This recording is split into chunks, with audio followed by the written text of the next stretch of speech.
those days. Oh, all right then, please welcome David Cassidy.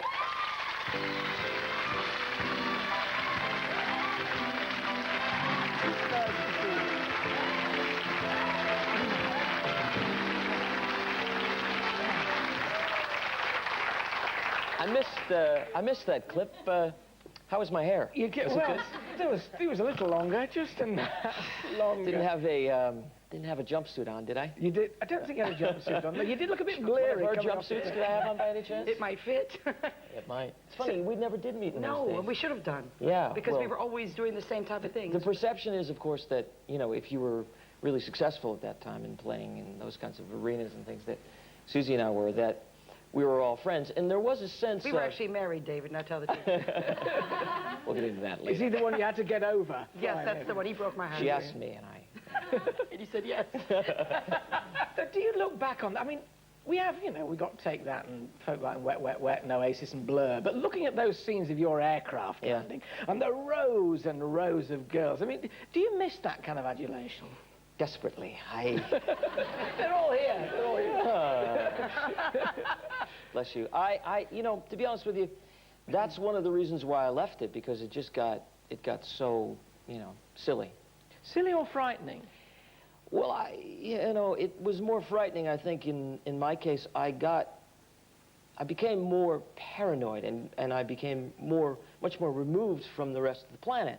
You know, when you're surrounded with that kind of security all the time, you know, getting in and out of, you know, venues and places, that I lost, in a sense, I lost my own identity. And people's perception of me really was wrong. That was made more difficult, obviously, by the Partridge Family, because you played the part of this you know, kid who was a guitar. So it was where does David Cassidy leave off, and where does the character... You know, exactly. And when it's very difficult for people to take you seriously as an actor or as a songwriter, as a singer, I think, if you're on the back of bubblegum cards. And it certainly proved to be, for me, a very difficult obstacle. And that's why I made the momentous announcement in 1974 that I was going to stop touring and playing and doing that.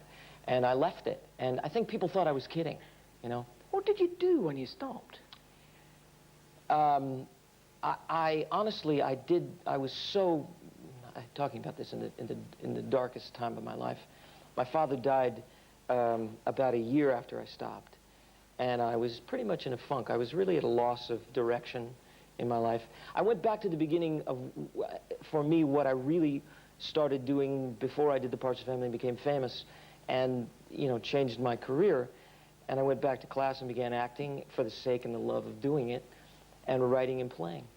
And, but a pretty grim time for you. Yeah, it was a tough time for me because I lost really a sense of direction and the opportunity to do what ultimately I am now doing, thank God, although it took me a long time. And people, they're always looking at me going, what took you so long? Where have you been? Where have you been all this time? I heard you say to Susie, like, well, you know, I had that comeback sort of attached to every time I would show up again. And, you know, when I came back over here in the 80s and I had quite a lot of success, I did a tour and did a very successful album.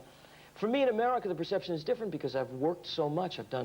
I did Blood Brothers for about 2 years on Broadway and all through the United States. I've worked a lot in the theater and had an awful lot, I think, of this kind of exposure and people seeing who I am today.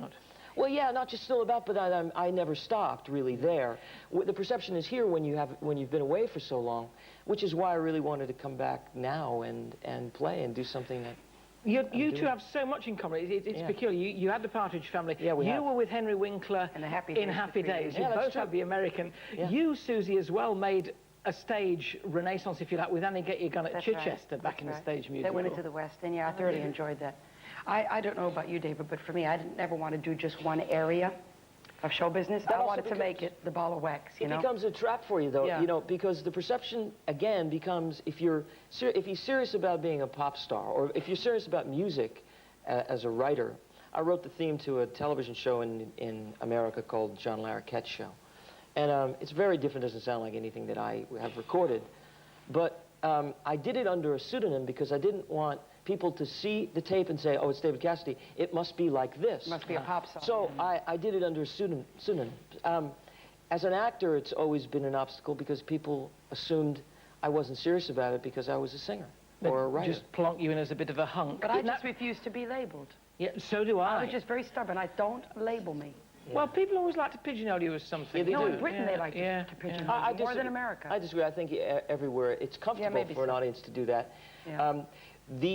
The role that I'm doing now, and the reason that I'm here to shamelessly plug my appearance in the West End, I begin on Monday night, December 11th, for 4 weeks. I'm here to do a character that I love very much from a play that is very British and very unlike, and I think one of the reasons why it was so successful for me in New York and in America was because you can't imagine David Cassidy being from Liverpool. Okay, well, I need proof of this. Now, I wanna we need hear proof. it. I want to hear this. Blood Brothers, as you say, set in Liverpool. David Cassidy is not obvious casting. Give us your Liverpool then, David, would you? That was it. What'd you think? That was it. We missed it. Well, we'll have a little word afterwards about... The character I play ages 25 years in this play.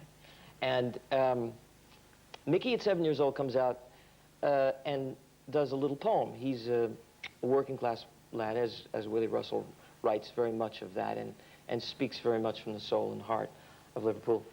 And he says a little poem. It's easy for Mickey to do it. It's not that easy for David Cassidy. Be Mickey, be Mickey. No, it's tough to do in the grown-up suit. I'll do a little bit of the poem.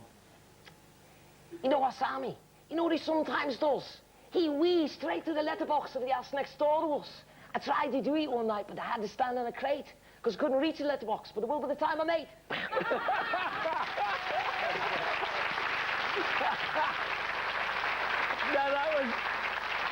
I was born nearer Liverpool than you are, and I couldn't do that. I couldn't do that. Well, do it in the letterbox. Also, Yes, I couldn't reach the letterbox in wheezed Liverpool. straight through the letterbox. The accent is also, in America, has gone... That's so Beatles, though, isn't it? yeah, if you just do the Beatles, you know. That's it's like right. You can do it's like that. But, you know, you end up sounding pretty naff. Anyway, it's intimidating to do it around people who are genuinely from the area. Well, you're safe here, Charlie we're just walked off and he says, so, and I went, yeah, yeah. He's been listening. Did you ever, you see, you did, I remember you doing a talk show over here. Yeah. Good few years ago, called Gas Street, which used to be on a similar time You had your own talk show? to us. Yeah. But did you ever I have to think do, you'd be down the other side of the microphone. did you ever have to do accents yourself? Well, when I went to L.A. to do Happy Days, because I had been here since 71, Right. and it was 77, and I was running through my scene, and the director said, "Excuse me, could you come back to America?" Apparently, I was sounding a little bit British. Yeah, sure you Which were. I don't. Do I sound British at all? Not in the slightest. Is But to this- America, do I to you? How long have you been here? Since 71. You've been here? So do I sound English at all? Wait a minute, do you live here now? Yeah. You do? Yeah. That's where you've Well, been. you know, we were married. I've been looking for you. Oh, you were... Is this story No, you true don't sound about... like that now. But you know, Can I get a word in here? I just Sorry, go ahead. Yeah, sorry, you got to American City. I like it when it's like this. Is this story true about you and Henry Winkler sizing one another up before The you got the director party? could have killed him. My first ever acting job, right? And I'm dying. Doesn't matter. I had hits everywhere. I'm like, so I come out and he goes, "I'm right going to meet Henry." So stand up. I'll do it with you. So, Yeah. so he says, "Henry, Susie." Henry goes, "This is the Fonz." He goes like this. Like this. So I went right, and I looked around with his backside like that. So we're looking at each other's backsides, and the director says, "Okay, you got the job." So this is mine. This is David's. There you go. Yeah, thank you very much. But I got the job anyway. Thank you for sharing that with us, you're Susie. I really do appreciate that. And I'm sure they all do, too. Well, you've now passed the audition both with accent and with bum for Blood Brothers. It's been a pleasure to talk to you both. Thank you. Thank you very It's much. great to be here. David Cassidy and Susie Quattro. Yeah, thank you.